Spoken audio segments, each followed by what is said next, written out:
Hello everyone, welcome back to the art house. YouTube തുടങ്ങിയതിന് ശേഷം ഞാൻ ചെയ്യുന്ന എൻ്റെ ആദ്യത്തെ ലോങ് വീഡിയോ ആണിത്. മനോഹരമായ ഒരു ഡിസൈൻ വരയ്ക്കുന്നതാണ് ഞാൻ നിങ്ങളോട് ഇന്ന് പങ്കുവയ്ക്കുന്നത്. ചിലപ്പോഴൊക്കെ വളരെ കുറച്ച് വരകളും ചെറിയ ക്ഷമയും ചേർന്നാൽ അത്ഭുതകരമായ ഒരു ചിത്രം പിറക്കാം. അതാണ് ഇന്ന് നമ്മൾ കാണാൻ പോകുന്നത്. ആദ്യം ഒരു വെളുത്ത പേപ്പർ എടുത്ത് അതിൻ്റെ നടുവിൽ ചെറിയൊരു പോയിന്റ് അടയാളപ്പെടുത്താം. ഈ പോയിന്റാണ് മുഴുവൻ ചിത്രത്തിൻ്റെ കേന്ദ്രം. ആ പോയിന്റിൽ നിന്ന് പുറത്തേക്ക് മൃദുവായ വരകളായി വരകൾ വരച്ചു തുടങ്ങാം. വളവുകൾ ഓരോന്നും പൂവിൻ്റെ ഇതളുകൾ പോലെ തോന്നുന്ന രീതിയിൽ നീട്ടിക്കൊണ്ടു പോകാം.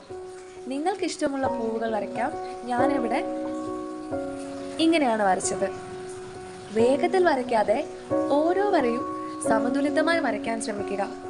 ഒരു ഭാഗം പൂർത്തിയാക്കിയാൽ അതുപോലെ ചുറ്റുമായി ആവർത്തിച്ച് ചിത്രം പൂർത്തിയാക്കാം.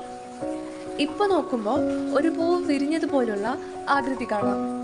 അടുത്ത ഘട്ടമായി ഓരോ ഇതളിൻ്റെയും ഔട്ട്ലൈൻ അല്പം കട്ടിയായി അടയാളപ്പെടുത്താം.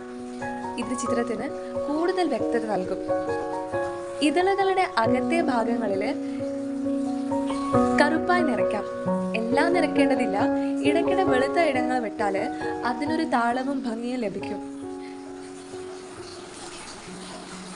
നിറം നൽകുമ്പോൾ ശാന്തമായി ഒരേ ദിശയിൽ ഷെയ്ഡ് ചെയ്യാൻ ശ്രമിക്കുക. ഇങ്ങനെ ചെയ്താൽ ഡിസൈൻ കൂടുതൽ സുന്ദരമാകും. ഇപ്പോൾ പശ്ചാത്തലത്തിലേക്ക് മാറാം.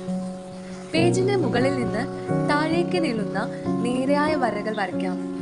ഈ വരകൾ അലങ്കാര തന്തുക്കൾ പോലെ തോന്നുന്ന രീതിയിൽ ഒരുപോലെ ഇടവിട്ട് വരയ്ക്കുക. ഇപ്പോൾ ഓരോ വരയിലും ചെറിയ ചെറിയ ഡോട്ട്സും ചേർക്കാം. അതിനിടയിൽ ഇടയ്ക്കിടെ ഡയമണ്ട് ആകൃതികളും വരയ്ക്കാം. തൂങ്ങിയ അലങ്കാരങ്ങൾ പോലെ അവയെ കറുപ്പായി നിറച്ചാൽ പശ്ചാത്തലത്തിന് ഒരു പ്രത്യേക ഭംഗി ലഭിക്കും. ഇവയെല്ലാം ഒരുമിച്ച് ചേർന്നപ്പോൾ ചിത്രം പൂർണ്ണമാകുന്നതാണ്. അവസാനമായി ചിത്രമൊന്ന് മുഴുവൻ നോക്കി ചെറിയ തിരുത്തലുകൾ ഉണ്ടെങ്കിൽ ശരിയാക്കാം. വരകൾ ഒരേപോലെയാണോ, നിറം ശരിയായിട്ടുണ്ടോ എന്നൊക്കെ പരിശോധിക്കാം. ഇങ്ങനെ ലളിതമായ കുറച്ച് ഘട്ടങ്ങൾ പിന്തുടർന്ന് നമുക്ക് മനോഹരമായ ഒരു ആർട്ട് പീസ് സൃഷ്ടിക്കാം.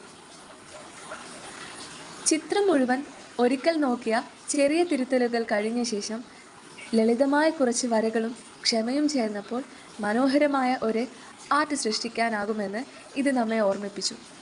എൻ്റെ ആദ്യത്തെ ഈ ലോങ് വീഡിയോ നിങ്ങൾക്കിഷ്ടമായെന്ന് കരുതുന്നു. നിങ്ങളുടെ പിന്തുണ എനിക്ക് വളരെ പ്രധാനമാണ്. അതിനാൽ ആർട്ട് ഇഷ്ടമായാൽ ലൈക്ക് ചെയ്യാനും നിങ്ങളുടെ അഭിപ്രായങ്ങൾ കമൻറ്റ് ചെയ്യാനും മറക്കരുത്. വീണ്ടും കൂടുതൽ ചിത്രങ്ങളുമായി ഞാൻ വരാം. Bye guys.